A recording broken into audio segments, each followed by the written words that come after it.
Hey everybody, it's Jeremy. Welcome back to Dreamers Game 1, where we are playing Yomi. This is turn 35. Let's jump into things. So, first off, we have another dire portent, okay? So, Leroy Jenkins, Lord of Helheim, the face painted with bells, has... has taken Mother Oak. Alright, okay. So, Helheim, I talked about this last turn, right? That Ubar taking both Mother Oak and Riches from Beneath is a little scary, right? Concerning. But now Helheim has taken Mother Oak away from Ubar, so pretty interesting to see that. Dire Portent, boom, right there. Go ahead and notate that. I think globals are important enough to notate. And two, we also don't have a lot going on this turn, so might as well notate what we can. We did some site searching, found nothing in the below or in Mysia. Didn't even find any suitable blood slaves this turn. Unfortunate. So pretty much nothing as far as that goes. We have one battle in Scythia. This is with one of our little raiding parties, so no big deal. I do gotta say, like, playing around with the Bakemono show makes me want to play, what is it? It's the Goblin Cold Scales Nation. Shit, I can't remember its name. But it makes me want to play them, or it makes me want to play an actual, like, Bakemono show, themed nation. That seems like it would be fun. Just up against a little bit, or like a Hoburg nation, right? That's what I really want. Honestly, that's what I really want is a Hoburg nation. Come on, Conquest of Elysium, give me a Hoburg nation. Let's do it. Some boar riders, pokey pokey, easy peasy. There's so many attacks coming in that they do the deed. All right. That is the only battle we have this turn, so 1 win, 0 losses versus Hinnom. Very nice. What else do we got going on? We have a couple of events, all in Scythia and Scardian Vale, okay. So Scythia, which we just took, has a cult going on, so -2 Dominion. And then new trade routes have been opened, so plus 20 province income. That'll be pretty nice if we can ever actually solidify Scythia as our own. That would be cool. And then in Scardian Vale, which is, we'll take a look. Scardian Vale is right to the west of Ulm, so that's pretty cool. Scardian Vale, one of our bailiffs is afraid of bandits, so they have spent their own money to increase the defense there. So we now have 16 defense in Scardian Vale. Unfortunately, it is hot garbage defense. Slingers are just quite possibly the worst province defense in the game. Just, like, it's not that slingers themselves are wholly just horrible. They're not great. They're really not great, right? But they have no front line. They have nothing to assist. If this was, like, half slingers and half, like, militia, it would be better. Or heavy infantry, anything, right? Like, anything else to be in front of these slingers and block would be really nice, comparatively. But otherwise, just not great. And then also in Scardian Vale, new trade routes have opened as well. So we got plus 10 income there. That is very nice. Considering this place really wasn't worth much of anything prior to that. Having that boost is pretty neat. That being said, I haven't really been recording things like, Dominion change or province income change or defense change. So I don't know that we're going to start now. Let me know if you think I should, right? If I need to be like defense plus 10 or province income plus 30, right? Because the thing is like, I don't know. That feels weird to me. Anyways, whatever. We also did some patrolling, but overall, a pretty light turn as far as things go. So, what else is happening? In the war on Hinnom, we are declaring a couple of attacks. We have an attack coming up in Osteen by Tadashi's little group. Kiyotomo is gonna kind of sneak into Osteen as well. We have not had Earth Soar be reclaimed, and we just took Scythia this turn.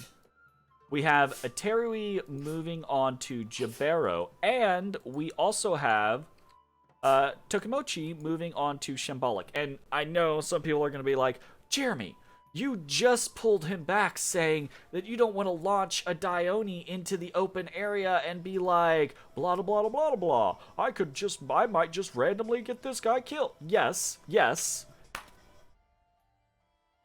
you're correct. However, in all likelihood, right, like, the reason why I'm doing this is because Agartha has just hit Hinnom's cap. We can see at Cormark that there's not much in that location. And Agartha has just hit Hinnom's cap. In all likelihood, right, there is the possibility that something could be moving through Shambolic, right?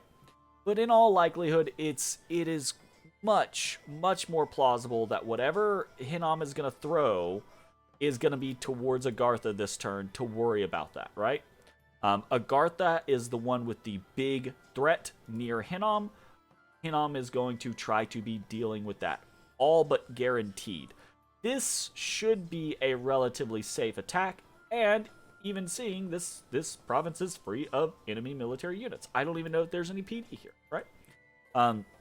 So this probably is going to be fine, and part of my intention here is to, again, try to starve Hinnom of resources, because if they're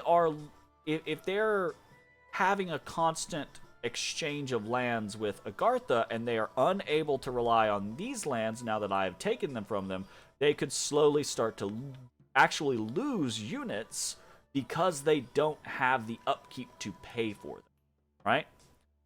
So, fingers crossed that actually works for us, and I haven't said all this shit, and then we lose Tokomochi anyways next turn, so fingers crossed. It is a little risky, it is a little greedy. We're, again, like I said, we're moving Aterui onto Jibero. This should pop in a single turn. He just put this fort up. I doubt he has anything here to really, defend it, and if he does, we can move away. If we can't, and we actually do lose this, it's not the end of the world. It's gonna be unfortunate, but it's not the end of the world, right? In other news, continuing to kind of move Bakemono chiefs around to pick up things like this group of Bakemono show. We have another group of Bakemono show with Yares over here that we're kind of utilizing to patrol things down in Ghent, but we will be moving towards getting them into the raiding game soon, hopefully. Mama.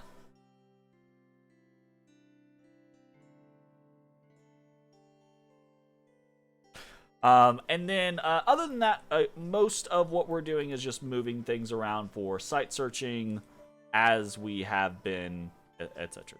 So nothing crazy there. Site searching and moving around for consolidation of Oni.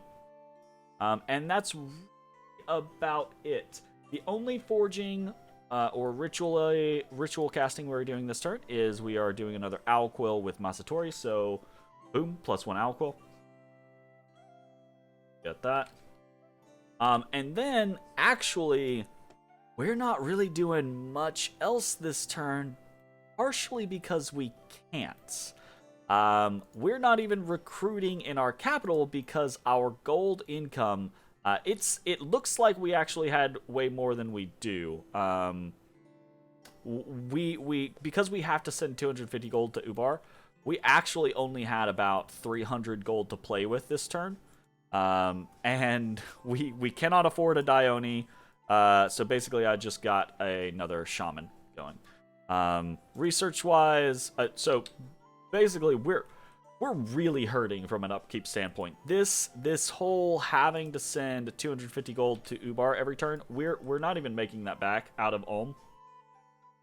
And this goes on, and this is 2,500 gold total, right? To Ubar. So this goes on for another 7 turns, right? It should end on turn 43. So this is really rough. This is really fucking with our economy, which is really unfortunate. But it is what it is. Can't really do anything about it right now. So prior agreements were made. We're doing what we can. Fortunately, we are going to be done with Construction 6 next turn, and when we are done with Construction 6, we can start producing quite a few new and useful things that I am hoping is going to be able to bring us into a more competitive position, i.e. more a bunch of research options, lightless lanterns, and then a bunch of really good gear for our Dione. Basically, the hope will be that after next turn, we'll probably take a couple turns to build up our forging infrastructure. Start forging more dwarven hammers and things like that. And then we'll probably be able to get to the point to where we can pop out a full set of gear for a Dione or an Onishugo or something like that pretty much every turn. I really want this Azure Mage to find some water sites, because I'd like to be able to eventually start producing what are they called? Do that on. Yeah, flasks of holy water. So flasks of holy water, if I can get an okay water income and a water mage to actually do it, they're really easy to make, and if you have a dwarven hammer, you can make them on the cheap for 3. But what they allow you to do is you can just throw because Onishugo are sacred, but they can't bless themselves, right? And it's a pain in the ass to move an Onishugo and a vulnerable demon priest around all the place. So if you just throw a flask of holy water on an Onishugo, suddenly they're a lot stronger, especially with the bless that we have. So that would be really nice, but we have no water income yet. Fingers crossed on that. Globals, we can see Mother Oak and Riches from Beneath. I think that's pretty much it. Honestly, kind of a starved for attention turn. We've got 3 attacks going against Hinnom next turn. Hinnom is under siege by Agartha, but I'm assuming this is probably just going to be a feint. I'm trying to move scouts in to be able to get better eyes on what's going on there, but we keep losing scouts all over the place, actually. I probably need to start producing more scouts. Meanwhile, Arcocephale is almost entirely dead, just a little bit left. We're waiting on their capital, trying to keep eyes on that, and that's about it. So, yeah, thanks for watching. We'll see you next time. Bye-bye, everybody. Hey, everybody. Thanks for watching. If you enjoyed the video, consider leaving a like, commenting, or subscribing. It really helps me out. If you'd like to see me live, head over to my Twitch at twitch.tv/thedistanthorizon.